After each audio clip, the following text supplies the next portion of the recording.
Ballistic Knife. FireBase Z. Oh god. It's been quite a while since we have done a Cold War Easter egg challenge, so we are back. And I decided to make it something that will probably have me wanting to throw myself into a void. You know, you gotta come back with a bang, and what better way to want me to do that than using the ballistic knife?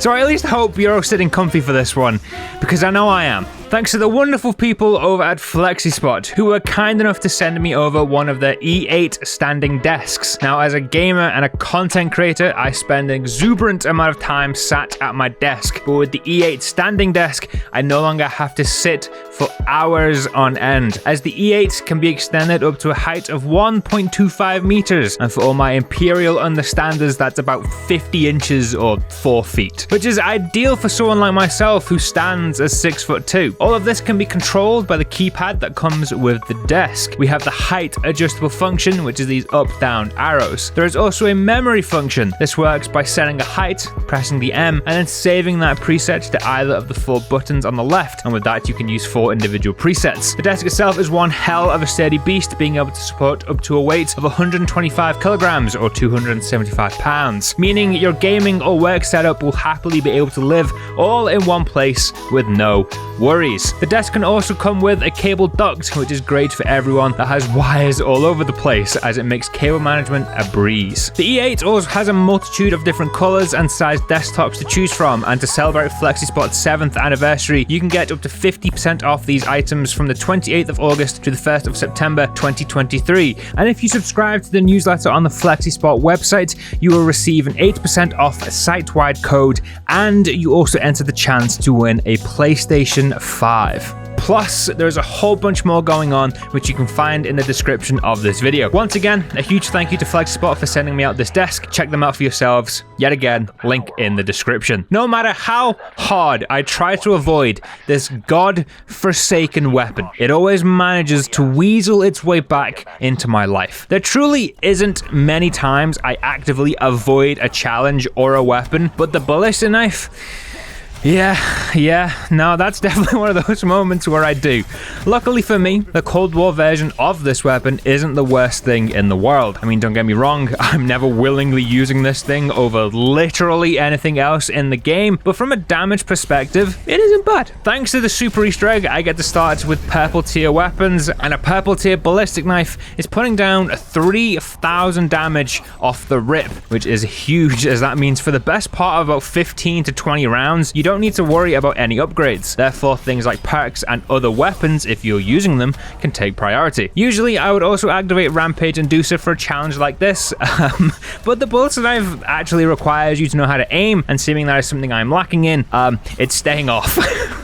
You know, this is going to be difficult enough. The first couple of steps for this Easter egg are super straightforward, as all it needs is for me to turn on the power. The step is simple, but considering I only have 12 shots, it is a little squeaky bum time, especially when all of the zombies just decide to run at you rather than the generators, which is exactly what happened during this first section. But thankfully, the standard melee attack is just as strong as the shooting attack, and it kept me going. Generator 2 was much easier. This time around, all of the zombies actually went for the generators, meaning I had a nice and easy job of just taking out those specific enemies. The third generator, however, decided it wanted a mimic to spawn, which I won't lie, had my brain cells in panic mode. However, it turns out the ballistic knife is also ridiculously strong against these guys too, and in the end, there wasn't really anything to worry about. With the generator turned on, I focused my attention on building the wonder weapon. I know this is a ballistic knife only challenge, but the Rake A is needed. We start off by getting the eye, which still makes my stomach churn every time I see it, just ugh. With that acquired, next up we need the key, which means we need to go over to the computer and get our dartboard numbers. Still can't believe to this day I still have an image of a dartboard saved on my phone and my computer specifically for this step. After we had our numbers, I spoke to Peck, which is where this Easter egg really begins. The next few steps are mainly just fetch quests. Go here,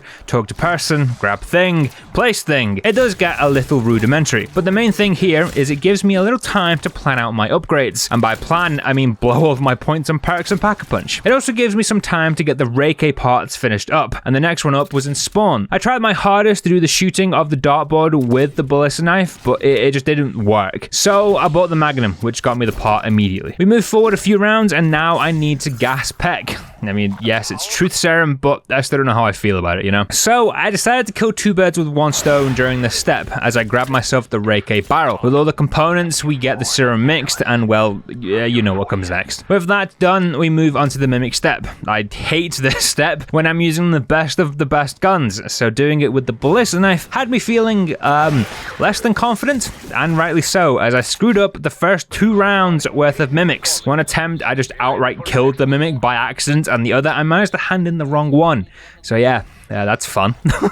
Over the next few rounds, I found all of the right Mimics. Yes, there may have been a few extra screw-ups, because I am an idiot after all, but we eventually are done with this step. With the Mimics handed in, we moved on once more. Before we started the next step, I went and got a tier 2 Pack-a-Punch on the Ballistic Knife, as I really wanted a maxed out weapon for the boss fight. The next step requires me to overload each of the generators, and to do this, I need to find 3 canisters of dark ether crystals, or something like that. This is also the step that requires the Reiki, but annoyingly, the game refused to spawn a Mangler. That is until round 17. So, thanks, I guess.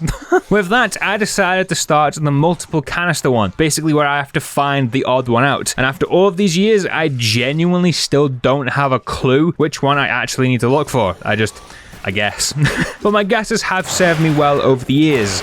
Not today though, which left me with a bombardment of Mimics. With that little inconvenience, I headed down to the jungle defense area to get those crystals instead. This step with a gun, not a problem.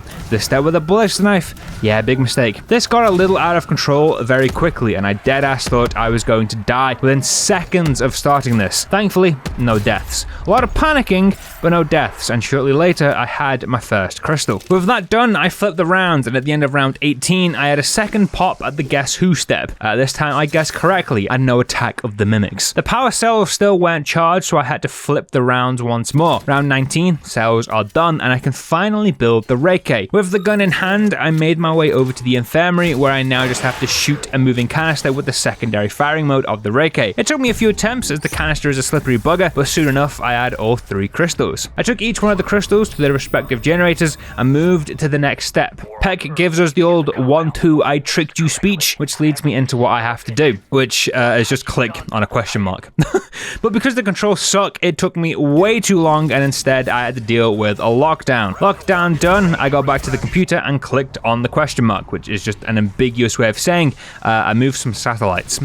This is now the fun part, the boss fight. I had my fully upgraded Ballistic Knife, which I did earlier, and I was ready for war, in my head at least. Now in my head, I would be doing a similar damage to Order that I've been doing to other mini-bosses, and to my surprise, I was way off. The Ballistic Knife to those enemies was dealing about 40,000 damage. To Order, a grand whole 3,000. Yeah, this fight lasted way too long. In fact, the fight didn't just take forever. It was annoyingly difficult. We've all learned how to do this fight in a nice, quick, easy manner. Well, with the Ballistic Knife, that just throws all of that prior knowledge straight into the bin. The main thing that makes this so difficult is the lack of ammo. 21 bolts in total. That's all you have, and spoilers, it takes a hell of a lot more than 21 hits to kill Order. I was also poor on points because I got perks right as this fight started, so I couldn't even buy ammo. That meant I had to purposefully wait for regular zombies to spawn, kill them, and just pray the game blessed me with ammo. And guess what? It very rarely did. The loop for this fight was basically shoot Order, panic, kill zombies, hope for ammo. If I got ammo, shoot Order. If no ammo, repeat steps 2 and 3. This lasted for about 15 minutes. But after those 15 minutes, Order's health was low, and I was full on ammo. I had a free shot at the boss, apart from a single mangler that tried to ruin the moment. But then I got to blasting. I popped my ring of fire for more fire rate, and just watched his health plummet. And with 3 shots left, we take him down. It is done. Ballistic Knife versus FireBase Z, and the Ballistic Knife has only gone and done it, with help from, me of course. Thank you very much for watching, and once again, a huge thank you to FlexiSpot for sending me out this desk. Don't forget to check them out in the link below. Enjoy the rest of your day, and as always, I'll see you in the next one.